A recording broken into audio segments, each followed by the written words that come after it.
When we think about things like kindness or benevolence, our minds tend to jump to these big, grand, heroic acts, right? But what if true benevolence is actually something much smaller? What if it's hiding in plain sight, in these quiet, almost invisible glimmers of our daily lives? That's what we're going to explore together today.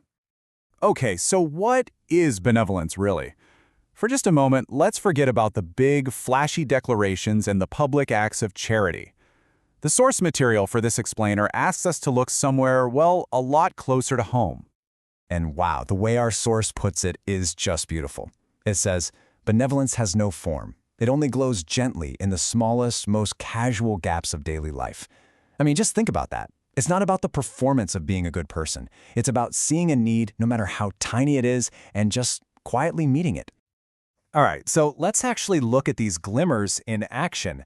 And I'm willing to bet that as we go through these, you're going to recognize them. You've seen them, and you've almost certainly done them, probably without a second thought.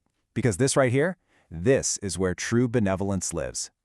It all starts with something this simple. You're in an elevator, you see someone struggling with a big box, and your thumb just finds that button. It's automatic. There are no words, it's just a tiny, silent act of courtesy. Or maybe it's this. The delivery driver shows up and it's pouring rain or freezing cold. And you just take a second to say, ride safely. It seems so small, but what you're really doing is seeing the person, not just the service. You're acknowledging their hard work and offering a tiny wish for their well-being. And how about at work? This one's subtle. A colleague just got torn apart in a meeting. Instead of jumping into the drama, you wait. And later, you just quietly put a glass of water on their desk. That simple gesture says everything, doesn't it? It says, that was tough, you're not alone. And what about at home? An elderly relative starts telling you that story, the one you've heard 1,000 times before. And the impulse, the modern instinct, is to check your phone. But instead, you put it down, you make eye contact, you just listen. In our crazy, distracted world, offering your undivided presence is a profound gift of respect. Here's a totally modern one. A friend posts something sad online. Instead of leaving a public comment for everyone to see, you just quietly Venmo them a few bucks for a milk tea. It's a private, direct message of support. A little treat that says, hey, I'm thinking about you. Oh, and we have all seen this. A parent on the subway with a child who is having a complete meltdown. The parent looks mortified, totally helpless. You just catch their eye and give a little empathetic smile. It's not even about quieting the kid. It's a gesture of solidarity for the parent that says, I see you, I get it, you're doing fine. And of course, this kindness extends beyond people.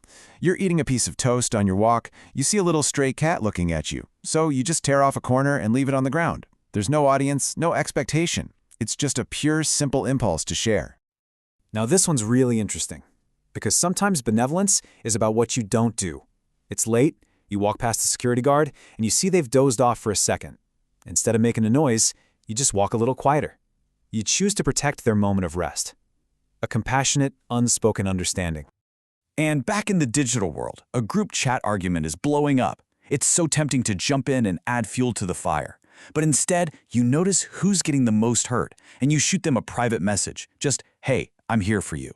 You choose to be a refuge, not another soldier in the argument. And maybe this is the most powerful one of all. It's the end of a long, draining day. You have nothing left in the tank. But a friend who's far away messages you. And you still find that little bit of energy to write back, good night, have a sweet dream. Giving from your own emptiness, well, that's really something. So when you look at all these moments, what do they all have in common? They all share this silent power. They happen in the background. They happen without an audience. And that right there is the crucial point. No one's going to film this for TikTok. No one is giving you a medal. These actions exist completely outside of our modern economy of likes and shares and public validation. They aren't done for an audience. They're just pure. And this leads to an amazing paradox. For the person doing the act, it feels so light, it's almost invisible. It's nothing, really. But for the person receiving it, oh, it can be so heavy with meaning, it can literally be the one thing that supports their entire day. It can be the difference. So what happens when you add all these seemingly weightless but emotionally heavy moments together? What do you get? Well, you get this absolutely stunning metaphor for how the very fabric of our world is maintained. Just listen to that again. It never shakes the world. It just quietly, in the softest way, sews the world together between people. Think about that. These little acts aren't earthquakes. They're the quiet, steady work of a needle and thread, mending the little tears in our social fabric, and strengthening the bonds between every single one of us. So the source proposes a really simple idea. You don't need to change the entire world overnight. You just need to do just one of these things each day. Because if you can manage just one small, silent act of kindness, you are actively picking up that needle and thread. You are personally taking part in that work of sewing the world together. And because of you, this world genuinely becomes a warmer, more connected place. So, I'll leave you with this question to think about. As you go about the rest of your day, just reflect on all its small gaps and casual moments. Today, who did your glimmer of light shine on?